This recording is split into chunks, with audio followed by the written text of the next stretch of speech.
Alright, so I skipped all the fun stuff, but anyway, the exhaust valve on this was stuck. So what I did was sprayed it with the WD-40 and then worked it. I didn't actually take the rocker off.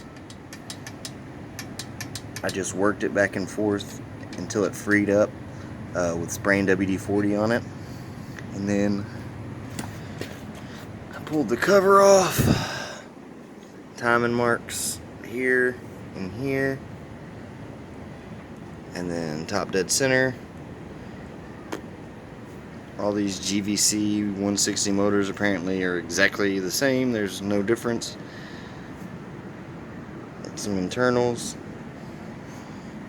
But so with the valve being stuck, when you would pull start it, it was super hard to pull start, and it would actually jump time. And this was